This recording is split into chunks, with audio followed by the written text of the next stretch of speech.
Hi friends, എല്ലാവർക്കും പുതിയൊരു വീഡിയോയിലേക്ക് സ്വാഗതം. ഇന്നത്തെ നമ്മുടെ വീഡിയോ എന്ന് പറയുന്നത് ഈ കാണുന്ന ജീപ്പിൻ്റെ റാംഗ്ലർ കണ്ടല്ലോ. ഈ വാഹനത്തിൻ്റെ ഫ്രണ്ട് വീല് ലോക്കായി കിടക്കുകയാണ്. വണ്ടി വീലൊന്നും കറങ്ങുന്നില്ല. അപ്പോൾ ഈ വീലൊന്നും കറങ്ങാത്തതിൻ്റെ മെയിൻ കാര്യവും അതേമാതിരി തന്നെ ഈ വാഹനത്തിൽ പറ്റിയിരിക്കുന്ന കംപ്ലൈൻറ്റും ഞാൻ കാണിച്ചു തരാം. ഒരു കയ്യിലിരിപ്പിൻ്റെ ഗുണം തന്നെയാണ്, കയ്യിലിരിപ്പിന് പറ്റിയ പണിയാണ് ഈ വാഹനത്തിൽ കിട്ടിയിരിക്കുന്നത്. അപ്പോൾ ഇങ്ങനെയുള്ള വാഹനങ്ങളൊക്കെ ഡ്രൈവ് ചെയ്യുന്ന സമയത്തും അതേമാതിരി തന്നെ ഫ്ലൈ ചെയ്യുന്ന സമയത്തൊക്കെ ചെയ്യുക എന്ന് പറഞ്ഞു കഴിഞ്ഞാൽ പറക്കുന്ന സമയത്തൊക്കെ ശ്രദ്ധിക്കേണ്ട ഒരു കാര്യമുണ്ട്. അപ്പോൾ ഈ ഒരു വാഹനങ്ങളൊക്കെ കൊണ്ടൊക്കെ പലരും പല വേലത്തരങ്ങളൊക്കെ കാണിക്കും. എന്നാൽ വേലത്തിലൊക്കെ കാണിക്കുന്നതിന് മുമ്പായിട്ട് ഈ ഒരു കാര്യം കൂടി ശ്രദ്ധിക്കണം. ഇതൊന്ന് ഫ്ലൈ ചെയ്യാൻ ശ്രമിച്ചതാണ്. അപ്പോൾ ഫ്ലൈ ചെയ്യാൻ ശ്രമിച്ചപ്പോൾ കിട്ടിയുള്ള പണിയൊക്കെയാണ്.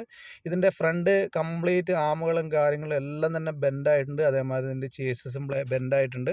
ഇത് നോക്കിയേ, ഒന്ന് പറക്കാനായിട്ടൊന്ന് ശ്രമിച്ചതിൻ്റെ കിട്ടിയ പണികളൊക്കെയാണ് നിങ്ങൾ ഈ കാണുന്നത്. ഇത് കണ്ടല്ലോ, ഇതിൻ്റെ ഫ്രണ്ട് ഡിഫറൻഷ്യൽ ട്യൂബും അതേമാതിരി തന്നെ ഇതിൻ്റെ ഫ്രണ്ട് ചേസസും ഇതിൻ്റെ ആമുകൾ കംപ്ലീറ്റ് ബെൻഡായിട്ടുണ്ട്. ഇതിൻ്റെ ഷോക്കിൻ്റെയൊക്കെ അവസ്ഥ നോക്കി, ഷോക്കിൻ്റെ പർച്ചും കാര്യങ്ങളൊക്കെ നോക്കി. ഈ കാണുന്നത് 2023 മോഡൽ ജീപ്പിൻ്റെ റാംഗ്ലറാണ്. ഈ വാഹനത്തിൻ്റെ സ്റ്റെബിലിറ്റിയെ കുറിച്ചും അതേമാതിരി തന്നെ അതിൻ്റെ ബാക്കിയുള്ള കാര്യങ്ങളെക്കുറിച്ചൊന്നും ഞാനൊന്നും പറയുന്നില്ല. ഇതൊന്ന് ജസ്റ്റ് ഒന്ന് പറക്കാനായിട്ട് ശ്രമിച്ചപ്പോൾ കിട്ടിയ പണിയാണ്. ഒന്ന് മുകളിൽ വലിയൊരു ഹൈറ്റിൽ നിന്ന് താഴോട്ടേക്ക് ചാടിയതാണ്. അപ്പോൾ ചാടിയപ്പോൾ കിട്ടിയ പണിയാണിത്.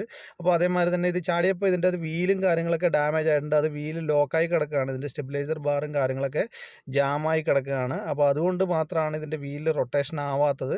അപ്പോൾ ഈ ഒരു വാഹനം പണിയുമോ പണിയത്തില്ലേ എന്നുള്ള കാര്യം നമുക്ക് ഇതുവരെ ആയിട്ടും തീരുമാനമായിട്ടില്ല. കാരണം ഈ വാഹനത്തിൻ്റെ ചേസസ് ഡാമേജ് ആയിട്ടുണ്ട്. നോർമലായിട്ട് ചേസസ് ഡാമേജ് ആയ വാഹനങ്ങളൊക്കെ ഇവിടെ UAE ടോട്ടൽ ലോസ് ചെയ്യാറാണ് പതിവ്. അപ്പോൾ അതുകൊണ്ട് ഈ ഒരു വാഹനം ടോട്ടൽ ലോസിലോട്ട് പോകുമോ അതോ നമ്മൾ പണിയെടുക്കാൻ തയ്യാറായിട്ട് നിൽക്കുമോ എന്നുള്ള കാര്യമൊന്നും അറിയത്തില്ല. അപ്പോൾ ഇത് കണ്ടല്ലോ, നല്ലൊരു അടിപൊളി പവർഫുൾ ആയിട്ടുള്ള എഞ്ചിൻ തന്നെയാണ് ഈ വാഹനത്തിൽ കൊടുത്തിട്ടുള്ളത്. അപ്പോൾ ഈ വീഡിയോ ഇഷ്ടമായെന്ന് വിചാരിക്കുന്നു. ഇഷ്ടപ്പെട്ടെങ്കിലും ഉപകാരപ്പെട്ടെങ്കിലും മറക്കാതെ ചാനൽ സബ്സ്ക്രൈബ് ചെയ്യുക, എന്നെ സപ്പോർട്ട് ചെയ്യുക. Thanks for watching.